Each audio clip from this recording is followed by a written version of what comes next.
Bonjour à tout le monde, je reviens encore aujourd'hui pour partager quelque chose que je juge utile avec vous. Retenez que l'idée c'est bien évidemment de partager un max de choses qui peuvent servir en climatologie. Vraiment c'est un monde assez vaste, il y a plein de choses à apprendre. Donc aujourd'hui, j'ai encore une petite recette pour vous.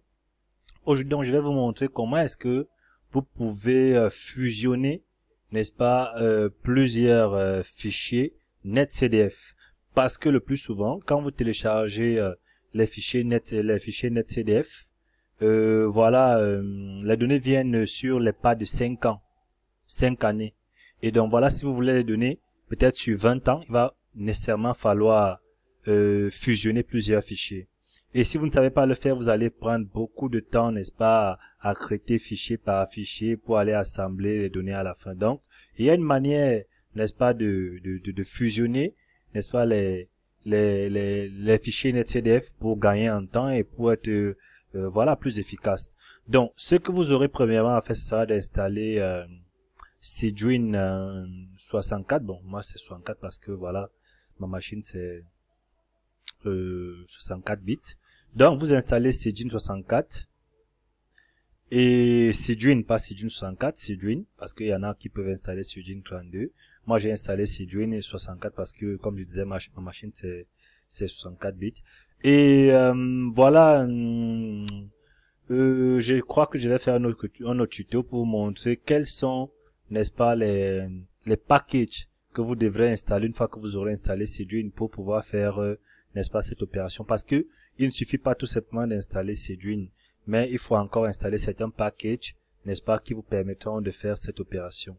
Donc voilà mon Cedrin. Et voilà, quand vous avez donc installé votre application, il y a des petites étapes à suivre. Premièrement, il faut entrer dans le disque dur. Ensuite, dans le dossier dans lequel vous avez installé Cedrin, et puis dans le dossier bin, et puis vous allez faire cette fonction. Vous allez faire la fonction cdo merge, et à la suite de la fonction, vous allez mettre les noms des fichiers à merger ou à fusionner. Chez moi, j'aurai deux fichiers, un.nc, donc nc c'est l'extension, c'est le fichier 1. L'autre c'est 2.nc, et ensuite vous mettez le nom du fichier final que vous souhaitez avoir à la fin. Dans mon cas, voici les deux fichiers de base, n'est-ce pas, que je voudrais merger. Je voudrais merger, n'est-ce pas, les températures maximales historiques, n'est-ce pas, du modèle RACMO. Le premier fichier va de 96 à 2001, le second va de 2001 à 2005.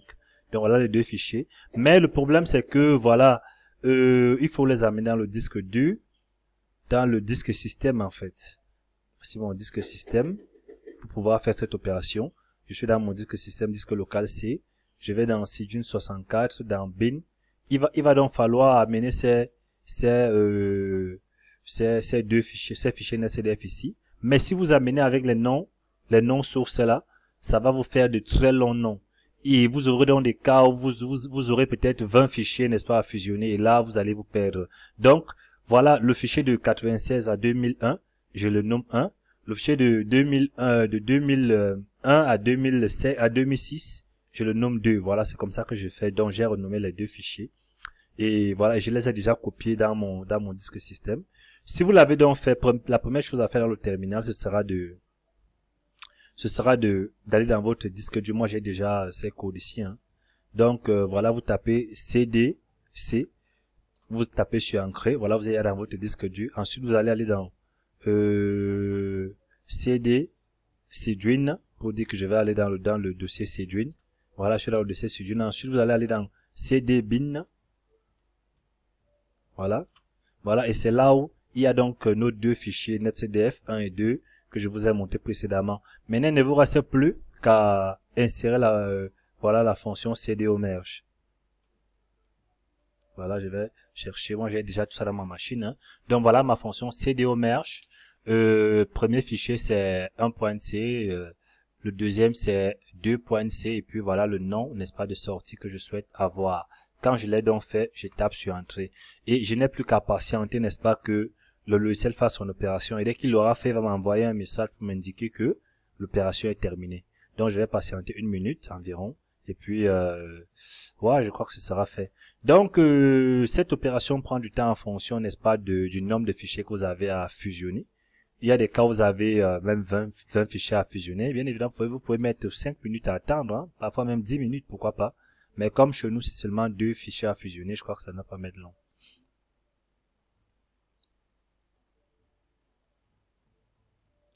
Donc, c'est un peu ça. Ça, c'est une opération, comme je disais, qui vous aide vraiment à gagner beaucoup de temps. Beaucoup de temps. C'est difficile de travailler avec des fichiers NetCDF, n'est-ce pas, lorsqu'ils sont séparés là en 5 années. Il vaut mieux, voilà, les fusionner et puis travailler avec un seul fichier. Ça vous évite aussi les erreurs. Donc, je crois que dans peu de temps, ce sera fait. Ça a même pas plus de temps aujourd'hui, je sais pas pourquoi. Il n'y a pas eu d'erreur. S'il y avait une erreur, le logiciel m'aurait déjà signalé qu'il y a eu une erreur.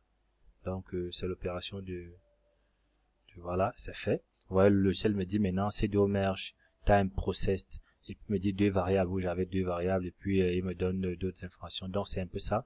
Si l'opération est terminée chez vous, quand l'opération est terminée, vous n'avez qu'à aller dans le disque 2, dans le disque système, et vous cherchez, n'est-ce pas, le fichier fusionné. Voilà, en fonction des premières lettres du fichier, hein. Voilà. Taskmark, voilà le fichier fusionné. Je peux maintenant le couper ici. Et puis, je l'amène tranquillement au bureau. Voilà, ou bien dans un autre dossier, hein, où je vais l'exploiter. Donc, c'est un peu comme ça que ça se passe. C'est pas très compliqué. Vous l'avez certainement remarqué. Donc, c'était tout pour ce tuto.